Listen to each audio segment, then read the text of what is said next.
কথায় আছে রাজনীতি কাউকে শূন্য হাতে ফেরায় না। তাহলে কি এ কারণেই রাজনীতির প্রতি মানুষের ঝোঁক বাড়ছে? সব ক্ষেত্রেই হয়তো এই যুক্তি সঠিক নয়, তবে সময়ের পালা বদলে রাজনীতিতে নতুন মুখ, নতুন নতুন দল গঠনের ধারাবাহিকতা কিন্তু পুরনো। কোনটি জনসমর্থন পায়, কোনটি হারিয়ে যায়। নির্বাচন কমিশনের হিসাব অনুযায়ী দেশে নিবন্ধিত 48টি রাজনৈতিক দল রয়েছে। গত বছরের 5 আগস্টের পর 11 সরকারের আমলের মতো রাজনৈতিক দল গঠনের যেন রীতিমতো হিড়িক পড়েছে। যখন যে যেভাবে পারছে নতুন নতুন নামে দল নিয়ে হাজির হচ্ছে জাতির সামনে। 10 জন নিয়েও নতুন দলের ঘোষণা দেখা যাচ্ছে।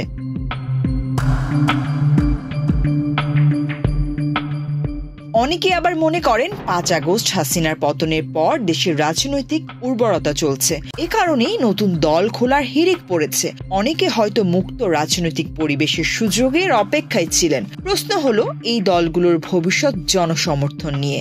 আদৌ নতুন সব দল জনসমর্থন পাবে? ইতোমধ্যে অনেক দলকে কিংস পার্টি হিসেবেও দেখা হচ্ছে। বান্ডেল থাকলে প্রতি সেনমানিতে টাকা বাঁচবে। বিকাশ সেনমানি বান্ডেল কিনে জিতুন প্রতি লেনদেনে। 24-এর এই জুলাই আগস্টের পর, এই গণ অভ্যুত্থানের পর একটি পলিটিক্যাল রেভলিউশন হয়েছে, যার কারণে মানুষ মনে করছে এখন রাজনৈতিক অঙ্গনে একটি উর্বর সময়, এবং মানুষ এখন বলতে শুরু করছে আই লাভ পলিটিক্স। ছাত্র জনতার আন্দোলনের মুখে দেশ ছেড়ে পালাতে বাধ্য হন সাবেক প্রধানমন্ত্রী শেখ হাসিনা। এরপর গত 8 মাসে বিভিন্ন সময়ে 19টি রাজনৈতিক দলের ঘোষণা এসেছে। এগুলোর মধ্যে কয়েকটি দলের নাম আলোচনায় থাকলেও বাদবাকিদের ভবিষ্যৎ নিয়েও দেখা দিয়েছে শঙ্কা। হাসিনা দেশ ছেড়ে পালানোর পর 23 August nucleus party of Bangladesh নামের একটি রাজনৈতিক দল আত্মপ্রকাশ করে। এরপর 8 সেপ্টেম্বর জাতীয়তাবাদী গণতান্ত্রিক পার্টির সূচনা ঘটে। সবশেষ 17 এপ্রিল বৃহস্পতিবার ডেস্টিনির ব্যবস্থাপনা পরিচালক রফিকুল আমিনের নেতৃত্বে বাংলাদেশ আওয়াম জনতার পার্টি নামে একটি রাজনৈতিক দলের আত্মপ্রকাশ ঘটেছে। গত 8 মাসে নতুন 19টি রাজনৈতিক দল আত্মপ্রকাশ করলেও কয়টি দল সাধারণ মানুষের সমর্থন পাবে এমন আলোচনা সবখানেই।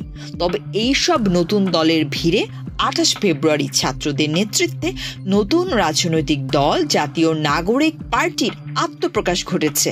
বিএনপি জামায়াতের পরপরই এই দল নিয়ে আলোচনা বেশি। দলের আহ্বায়ক থেকে শুরু করে সবাই রাজনীতির নতুন মুখ। মূলত এই দলের নেতাকর্মীরা জুলাই বিপ্লবে অগ্রণী ভূমিকা পালন করেন, যা সময়ের প্রেক্ষাপটে রাজনৈতিক দলে পরিণত হয়। তবে এই দলটি সারা দেশে কর্মী সমর্থক রয়েছে। বিএনপি জামায়াতের পর 300 আসনে প্রতিদ্বন্দ্বিতা করতে প্রস্তুত জাতীয় নাগরিক পার্টি। বাকি 18 দল, তাদের নিয়ে সাধারণ মানুষের মনে রয়েছে নানা প্রশ্ন। অনেকে এসব দলের নাম পর্যন্ত জানেন না। তবে নতুন নতুন দলের প্রধানেরা বলছেন তারা 300 আসনের প্রার্থী দেওয়ার সক্ষমতা রাখেন। আগামী সংসদ নির্বাচনে শক্তিশালী ভূমিকা রাখবেন তারা। প্রকৃতপক্ষে নতুন দলগুলো দেশের রাজনীতিতে কত দূর এগিয়ে যাবে, বদলে যাওয়ার রাজনীতিতে কতটুকু অবদান রাখবে, এই প্রশ্ন বিস্তর। নাকি 11-র মতোই কিংস পার্টি হয়ে হারিয়ে যাবে অনেক নেতা ও দলের নাম।